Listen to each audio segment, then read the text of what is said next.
नमस्कार दोस्तों, साहित्य हमारे देश का में आपका स्वागत है। आज मैं आपको जो कहानी सुनाने जा रही हूँ, वह कहानी प्रसिद्ध कहानी व रचनाकार उपन्यासकार मुंशी प्रेमचंद की है। और कहानी का नाम है परीक्षा टू। साथियों, परीक्षा वन में आपको पहले सुना चुकी हूँ। आज मैं आपको परीक्षा टू सुनाने जा रही हूँ।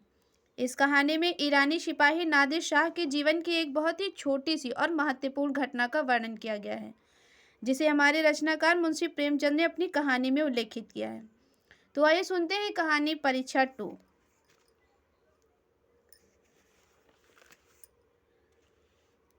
नादिर शाह की सेना ने दिल्ली में कत्लेआम कर रखा था। गलियों में खून की नदियां बह रही थी। चारों तरफ हाहाकार मचा हुआ था। बाजार बंद है।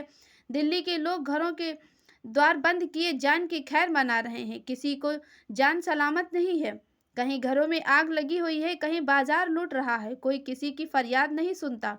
रईसों की बेगमें महलों से निकाली जा रही है और उनकी बेरुमती की जा रही है। ईरानी सिपाहियों की रक्त पिपासा किसी तरह नहीं बुझती। मानव हृदय की क्रूरता, कठोरता और पैशाचिकता अपनी विकरालतम रूप धारण किए हुए हैं। इसी समय नादिर शाह ने बादशाही महल में प्रवेश किया। दिल्ली उन दिनों भोग विलास का विशाल केंद्र बनी हुई थी। सजावट और तलुफ्की सामानों में रईसों के भवन भरे हुए थे। स्त्री को बनाव श्रृंगार के सिवा और कोई काम न था। पुरुषों को सुख भोग के सिवा और कोई चिंता ही न थी। राजनीति के स्थान शेरो शायरी ने ले लिए थे। समस्त प्रांतों में धन की खींच खींच कर दिल्ली में आता था। पानी की भांति बहाया जा रहा था। वेश्याओं की चांदी थी। कहीं तीतरों के जोड़े होते तो कहीं बटेर और बुलबुलों की पालियां ठनती थी। सारा नगर विलास निद्रा में मग्न था। नादिर शाह शाही महल में पहुंचा तो वहां का सामान देखकर उसकी आंखें खुल गईं। उसका जन्म एक दरिद्र घर में हुआ था। उसकी समस्त जीवन रणभूमि में ही कटा था। भोग विलास का उसे चस्का तक न लगा था। कहाँ रण क्षेत्र और कहाँ यह सुख साम्राज्य। जिधर आंखें उठती उधर से हटने का नाम ही न लेती। संध्या हो गई थी। नादिर शाह अपने सरदारों के साथ महल की सैर करता हुआ अपनी पसंद की चीजों को बटोरता हुआ दीवाने खास में आकर करचोबी मनसद पर बैठ गया। सरदारों को वहां से चले जाने का हुक्म दे दिया। सब अपने हथियार खोल कर रख दिए और महल के दरोगा को बुलाकर हुक्म दिया। मैं शाही बेगमों का नाच देखना चाहता हूँ। तुम इसी वक्त उनको सुंदर वस्त्र आभूषणों से सजाकर मेरे सामने लेकर आओ। और खबरदार, जरा भी देर ना हो। मैं कोई उज्र या इनकार सुनना नहीं चाहता। दरोगा ने यह नादिर शाह का हुक्म सुना तो उसके होश उड़ गए। वहां महिलाएं, जिन पर कभी सूर्य की दृष्टि भी नहीं पड़ी थी, कैसे इस जालिम मजलिस में आएंगी। नाचने का तो कहना ही क्या है। शाही बेगमों का इतना अपमान इससे पहले कभी ना हुआ था। हाँ, नरपिशाच दिल्ली को खून की से रंग कर भी तेरा चित्त शांत नहीं हुआ। मगर नादिर शाह के सम्मुख उसके शब्द भी जबान से निकलना अग्नि के मुख में कूदना था। सिर झुकाकर अदब बजा आया और जाकर रनिवास में सब बेगमों को नादिर शाही हुक्म सुना दिया। उसके साथ ही यह इत्तला भी दे दी कि जरा भी तामुल ना हो। नादिर शाह को कोई उज्र या हिला ना सुनेगा। शाही खानदान पर इतनी बड़ी विपत्ति कभी नहीं पड़ी थी। पर इस समय विजयी बादशाह की आज्ञा को शिरोधार्य करने के सिवा प्राण रक्षा का कोई अन्य उपाय भी न था। बेगमों ने यह आज्ञा सुनी तो हतबुद्ध सी हो गईं। सारे रनिवास में मातम सा छा गया। वह चहल पहल गायब हो गई। सैकड़ों हृदयों में इस अत्याचारी के प्रति एक श्राप निकल गया। किसी ने आकाश की ओर सहायता याचना लोचनों से देखा, किसी ने खुदा और रसूल का सुमिरन किया, पर ऐसी एक भी महिला न थी जिसकी निगाह कटार या तलवार की तरफ हो गई हो।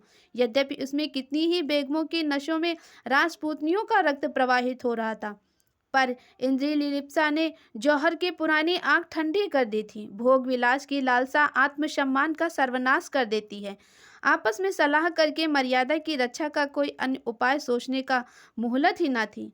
एक एक पल भाग्य का निर्णय कर रहा था। हताश होकर सभी ललनाओं ने पापी के सम्मुख जाने का निश्चय किया। आंखों में आंसू जारी थे, दिलों की आहें निकल रही थी, पर रत्न जड़ित आभूषण पहने जा रहे थे। अश्रु संचित नेत्रों में सुरमा लगाया जा रहा था और शोक व्यथित हृदयों पर सुगंध का लेप किया जा रहा था। कोई केस गूंथती थी, कोई मांगों में मोती पिरोती। एक भी ऐसे पक्के इरादे की स्त्री न थी जो ईश्वर पर अथवा अपनी टेक पर इस आज्ञा का उल्लंघन करने का साहस कर सके। 1 घंटा भी ना गुजरने पाया था कि बेगमात परे के परे आभूषणों से जगमगाती अपने मुख की कांति की बेल और गुलाब की कलियों को लजाती सुगंध से लपेटे उड़ाती छम छम करती हुई दीवाने खास में आकर नादिर शाह के सामने खड़ी हो गई। नादिर शाह ने एक बार कनखियों से परियों के इस दल को देखा, तब मनसद के टेक लगाकर लेट गया। अपनी तलवार और गटार सामने निकाल कर रख दी। एक क्षण में उसकी आंखें झपकने लगी। उसने एक अंगड़ाई ली और करवट बदल ली। जरा देर में उसके खर्राटों की आवाज सुनाई देने लगी। ऐसा जान पड़ा कि गहरी निद्रा में मग्न हो गया। आधे घंटे तक वह पड़ा सोता रहा और बेगमें ज्यों के त्यों सिर नीचे की दीवार के चित्रों की भांति खड़ी रहीं। उनमें एक दो महिलाएं जो ढीठ थी, घूंघट की ओट से नादिर शाह को देख भी रही थी और आपस में दबी जुबान से कानाफूसी कर रही थी। कैसा भयंकर स्वरूप है, कितनी रणोन्मत्त आंखें हैं, कितना भारी शरीर है, आदमी काहे का हो देव है। सहसा नादिर शाह की आंखें खुली। परियों का दल पूर्वत खड़ा था। उसे जागते देखकर बेगमों ने सिर नीचे कर लिए और अंग समेट कर भेड़ों की भांति एक दूसरे से मिल गईं। सबके दिल धड़क रहे थे। अब यह जालिम नाचने गाने को कहेगा, तब कैसे क्या होगा, खुदा इस जालिम से समझे। मगर नाचा तो ना जाएगा, चाहे जान ही क्यों ना चली जाए। इससे ज्यादा जिल्लत अब ना सही जाएगी। सहसा नादिर शाह कठोर शब्दों में बोला, ए खुदा की बंदियों, मैंने तुम्हारा इम्तहान लेने के लिए बुलाया था और अफसोस के साथ कहना पड़ता है कि तुम्हारी निस्बत मेरा जो गुमान था वह हर्ष बहर्ष सच निकला। जब किसी कौम की औरतों में गैरत नहीं रहती तो वह कौम मुर्दा हो जाती है। देखना चाहता था कि तुम लोगों में कुछ औरतें गैरत बाकी है या नहीं, इसलिए तुम्हें यहाँ बुलाया था। मैं तुम्हारी बहरूमती नहीं करना चाहता था। मैं इतना ऐशी बंदा नहीं हूँ, वरना आज भेड़ों के गल्ले चराता होता, और ना ही इतना हवश परस्त हूँ, वरना आज फारस के सरोद और सितार की ताने सुनाता होता, जिसका मजा मैं हिंदुस्तानी गानों से कहीं ज़्यादा उठा सकता हूँ। मुझे सिर्फ तुम्हारा इम्तहान लेना था। मुझे यह देखकर सच्चा मलाल हो रहा है कि तुम में गैरत का जौहर बाकी न रहा। क्या यह मुमकिन न था कि तुम मेरे हुक्म को पैरों तले कुचल देती? जब तुम यहाँ आ गई तो मैंने तुम्हें एक और मौका दिया। मैंने नींद का बहाना किया। क्या यह मुमकिन न था कि तुम में से कोई खुदा की बंदी इस कटार को उठाकर मेरे जिगर में चुभा देती? मैं कलामे पाक की कसम खाकर कहता हूँ कि तुमसे किसी को कटार एक हाथ रखते देखकर मुझे बेहद खुशी होती। मैं उन नाजुक हाथों के सामने अपनी गर्दन झुका देता। पर अफसोस कि आज तैमूरी खानदान की एक भी बेटी में यह ऐसी नहीं निकली जो अपने हुर्मत बिगाड़ने वाले हाथ पर उठाती।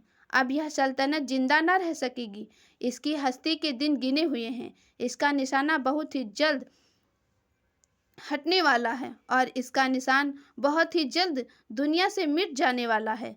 तुम लोग जाओ और हो सके तो अभी अपनी सल्तनत को बचाओ, वरना किसी तरह हवस की गुलामी करते हुए दुनिया से रुखसत हो जाओगी।